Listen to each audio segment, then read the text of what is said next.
নমস্কার বন্ধুরা, আমি দীপ্যমান চক্রবর্তী অপশনস অ্যান্ড আইডিয়া থেকে। আজকে আপনাদের সাথে একটা ইন্টারেস্টিং টপিক নিয়ে আমি কথা বলবো। সেটা হচ্ছে আপনারা ব্যবসা কেন করবেন।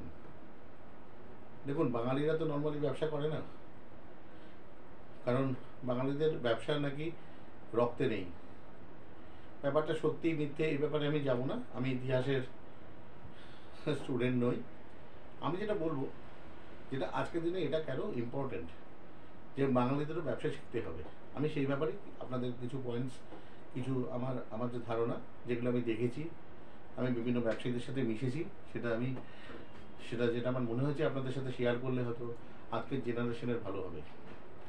দেখুন, আজকের দিনে চাকরি মোস্টলি প্রাইভেট সেক্টরে, এবং প্রাইভেট সেক্টরে দেখুন চাকরিগুলোর 70-80%ই রেভিনিউ ড্রিভেন, মানে কোম্পানিকে রেভিনিউ দিতে হবে।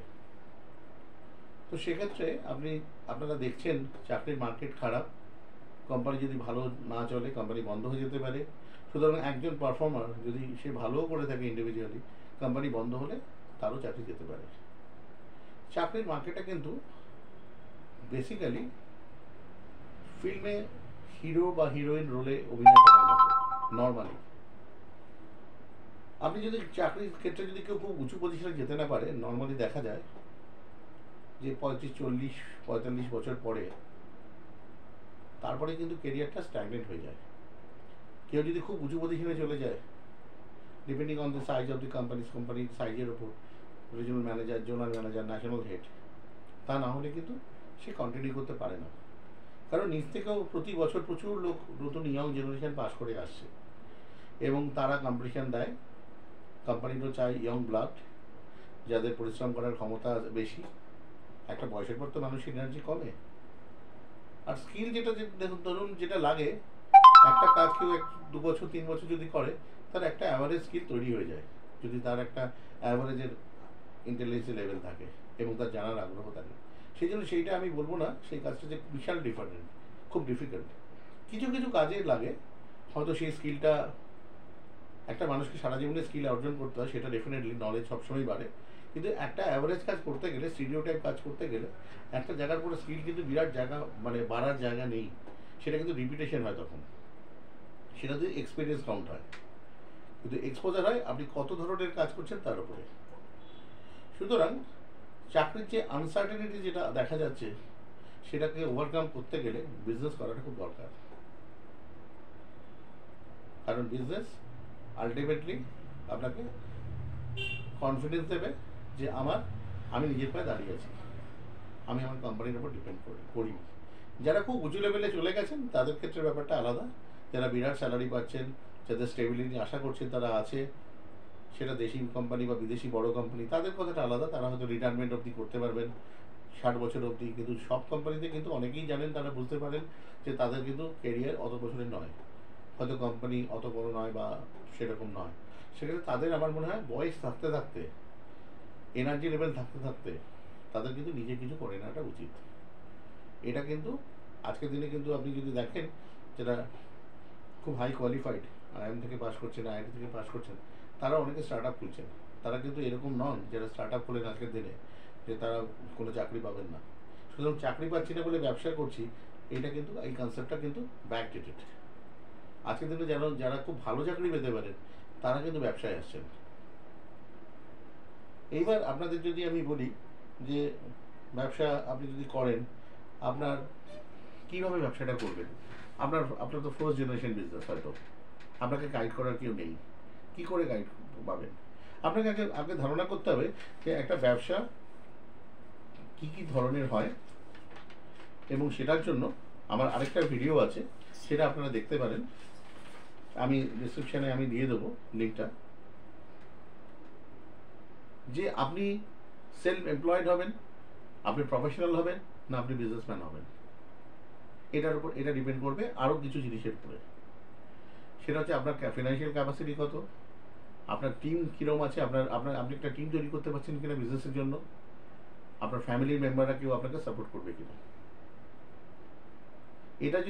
এটার উপর ডিপেন্ড করে আপনি ডিসাইড করবেন যে আপনি কী করবেন। আপনার যদি কেউ না করার থাকে, আপনাকে একা করতে হয়, তাহলে আপনি কোনো ব্যবসা আপনাকে সিলেক্ট করতে হবে যেটা কিনা সেলফ এমপ্লয়মেন্ট। সেটা কীরকম?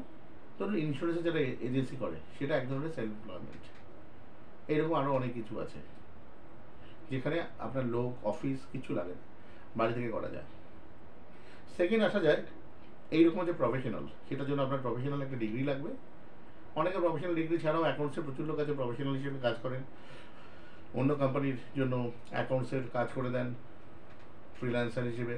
এটাও একটা সেলফ এমপ্লয়মেন্ট। আজকের দিনে ফ্রিল্যান্সিংয়ে প্রচুর কাজ হয়, কন্টেন্ট রাইটিং থেকে শুরু করে ডিজিটাল মার্কেটিং অনেক কিছুই হয়।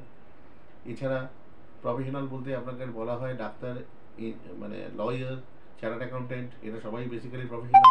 এনাদের তো ব্যবসা যদি ওরা নাও করেন এটাকে ওনারা একাই করতে পারেন, হয়তো একজন অ্যাসিস্ট্যান্ট রেখে, বা একাও করা যায়। তবে এই প্রফেশনালরা যখন একজন একটা অফিস করে অনেকজন লোকজন নিয়ে বড় করে করবে তখন সেটা বিজনেসে কনভার্ট করে, বিজনেস হয়। এবার বিজনেসে যেটা দাঁড়ায়, আপনাকে অফিস, আপনাকে বিভিন্ন লাইসেন্স, ট্রেড লাইসেন্স এবং আলাদা লাইসেন্স দিতে হবে, কারেন্ট অ্যাকাউন্ট খুলতে হবে, হয়তো জিএসটি দিতে হবে, আরও অনেক কিছু লাগবে। জিএসটি অবশ্য প্রফেশনাল বা সেলফ এমপ্লয়মেন্টও লাগে, টার্ন ওভারের উপর ডিপেন্ড করে। তো এইগুলো সব নিতে হবে, তবে আপনি ব্যবসা শুরু করলেন। এবার যদি আপনার যদি প্রফেশনাল কোয়ালিফিকেশন না থাকে তাহলে আপনি কিসের ব্যবসা করবেন, এটা খুব ইম্পর্টেন্ট। আপনাকে দেখতে হবে যে আপনার ক্যাপিটাল কত আছে। যদি ক্যাপিটাল থাকে আপনি ব্যবসার প্রোডাক্টে যেতে পারেন। প্রোডাক্টের ব্যবসা দুরকম হয়, একটা হচ্ছে সার্ভিস, একটা হচ্ছে ম্যানুফ্যাকচারিং, একটা হচ্ছে আপনার ট্রেডিং। আপনার যদি অনেক জায়গা জমি অনেক কিছু থাকে আপনার বা থাকে, তাহলে আপনি প্রোডাক্টের ম্যানুফ্যাকচারিং ব্যবসা করতে পারেন। এটা কিন্তু ওয়াইজ হবে না যে আপনি সব কিছুই, আপনার কাছে টাকা হয়তো বিরাট নেই কিন্তু সবই আপনি রেন্টে নিলেন, অফিস নিলেন রেন্টে, আপনার ওয়ার্কশপ নিলেন রেন্টে। কিছু যদি নিজের থাকে তাহলে কিন্তু সুবিধা হবে। আপনি সবসময় ব্যবসা যখন নতুন করবেন আপনাকে টার্গেট রাখতে হবে আপনার ওভারহেড খরচা যেন কম থাকে, যাতে আপনার ব্রেক ইভেন পয়েন্ট, মানে যেখানে নো প্রফিট নো লস যে ইউনিট সেলসে দাঁড়ায়, সেটা যেন কম হয়। তাহলে ব্যবসাটা লংজিভিটি করা, সাস্টেন করাটা সহজ হয়। একটা কথাতেই আছে যে 1000 দিন ব্যবসা না চালানোর আগে বোঝা যায় না একটা ব্যবসা চলবে কি চলবে না। তারপরেও অনেক সময় ব্যবসা ভালো হয়তো হয় না, কিন্তু এটা একটা নর্মাল একটা অ্যাভারেজ একটা থাম্ব রুল। এবার হচ্ছে আপনার ট্রেডিং। যদি আপনি ম্যানুফ্যাকচারিং করার মতো আপনার নেটওয়ার্ক না থাকে, মানে ক্যাপাসিটি না থাকে, আপনি ট্রেডিং করতে পারেন কোনো প্রোডাক্টের। আপনি ডিস্ট্রিবিউশন নিতে পারেন, দোকান নিতে পারেন, রিটেল দোকান নিতে পারেন, বা কোনো wholesale supply, general good supplier আপনি নিতে পারেন। প্রোডাক্টে একটাই ব্যাপার, সেখানে আপনার কিন্তু ক্যাপিটালের জোরটা লাগবে, কারণ এখানে আপনাকে অনেক সময় ধারে মাল বিক্রি করতে হবে। হয়তো আপনি ক্রেডিট যখন কিনছেন তখন অতটা ধার পাচ্ছেন না, হয়তো 15 দিনের ধার পেলেন বা ক্যাশে দিলেন, কিন্তু আপনাকে 15 দিন বা 1 মাস ধারে বিক্রি করতে হবে। এটা এটা চলে আসছে আমাদের এখানে। সেই জায়গাটা একটু চ্যালেঞ্জিং হয়ে যাবে যদি আপনার ক্যাপিটালের জোর না থাকে। এবং এমনি কত টাকা ক্যাপিটাল লাগবে সেটা ডিপেন্ড করছে আপনি কিসের ব্যবসা করছেন, সেটা টার্নওভার কত। বিস্কুটের ব্যবসা করতে গেলে যে টার্নওভার লাগে, যে ক্যাপিটাল লাগে, নিশ্চয়ই লোহার ব্যবসা করতে গেলে বা নিশ্চয়ই অনেক বেশি লাগবে, এটা আপনারা বুঝতেই পারছেন। কারণ আর ছোটো জিনিসের নর্মালি প্রফিটেবিলিটি বেশি থাকে, কিন্তু বড় জিনিসের টার্নওভার বেশি, সেখানে প্রফিট মার্জিন পার্সেন্টেজ কম থাকে, কিন্তু ওভারঅল প্রফিট বেশি থাকে, কারণ ওখানে কোয়ান্টাম যে টার্নওভারের কোয়ান্টামটা অনেক বেশি। সুতরাং ওই সব ক্ষেত্রে আপনি যত টাকা লাগাবেন তত বেশি পয়সা আসবে। এইভাবে ব্যবসাটা চলে। এছাড়া আরেকটা আপনার কাছে আছে যেটা হচ্ছে আপনার সার্ভিস ইন্ডাস্ট্রি। সার্ভিস ইন্ডাস্ট্রি হচ্ছে এমন একটা ব্যবসা সেখান দিয়ে আপনি খুব সহজে অল্প টাকা লাগিয়ে আপনি গ্রো করতে পারেন, কিন্তু আপনার টিমটা হওয়া খুব ভালো দরকার। টিম যদি ভালো না হয় তাহলে সার্ভিস ইন্ডাস্ট্রি খুব ডিফিকাল্ট, এবং আপনার নিজস্ব স্কিল থাকতে হবে আপনি যে বিজনেসটায় আপনি যাচ্ছেন। কারণ ওখানে আপনাকে প্রত্যেকটা জিনিস করতে হবে, এখানে কোনো প্রোডাক্ট দেখে নেবে না, কারণ প্রোডাক্টটা ভার্চুয়াল না, ইনট্যাঞ্জিবল প্রোডাক্ট। সেক্ষেত্রে আপনাকে সার্ভিস দিতে হবে, আপনাকে টাইম টু টাইম আপনাকে সবসময় আপনাকে মনিটরিং করতে হবে। সার্ভিস ইন্ডাস্ট্রির একটা সবসময় যারা খুব অ্যালার্ট নন, মানে অল্প বয়সে সার্ভিস ইন্ডাস্ট্রি করাটা অনেক বেটার আমার মনে হয়। যদি যদি যদি কেউ মনে করে যে আমি একটু পরিশ্রম কম করতে চাই, তাহলে মনে হয় সার্ভিস ইন্ডাস্ট্রিতে আসাটা ঠিক হবে না। 24x7 নর্মাল সার্ভিস ইন্ডাস্ট্রি হয়, যে কোনো সময় কমপ্লেন আসতে পারে, যে সময় আপনাকে যেতে হতে পারে। সার্ভিস ইন্ডাস্ট্রির মধ্যে আপনি হতে পারে ট্রাভেল অ্যান্ড ট্যুরিজম বিজনেস হতে পারে। আমি হোটেল নিজের আছে সেটা বলছি না, আপনি হয়তো হোটেলের বুকিং করেন, ট্রেনের ফ্লাইটের টিকিট বিক্রি করেন, আপনার এজেন্সি আছে, আপনি কোনো কনসাল্টিং ফার্ম করেছেন, এই ধরনেরগুলো সার্ভিস ইন্ডাস্ট্রির মধ্যে পড়ে। ফিনান্সিয়াল সার্ভিসও ডেফিনেটলি সার্ভিস ইন্ডাস্ট্রির মধ্যে পড়ে, যখন আপনি ইয়ে করছেন, মানে একটু স্কেলে করছেন, সেটাও সার্ভিস ইন্ডাস্ট্রির মধ্যে পড়ে। সেই সময় আপনি ধরুন একটা ইন্স্যুরেন্সের এজেন্সি নিয়েছেন, জেনারেল ইন্স্যুরেন্সের, গাড়ির ইন্স্যুরেন্স, সেখানে কোনো সময় ক্লেম এলো, সেটা যে কোনো সময় আসতে পারে, আপনাকে কিন্তু আপনার ক্লায়েন্ট ফোন করে বলবে আমি ক্লেমটা কী করে পাবো। বা মেডিক্লেম যদি থাকে, এবং সেখানেও কিন্তু আপনাকে একটা সার্ভিসের ব্যাপার থাকবে।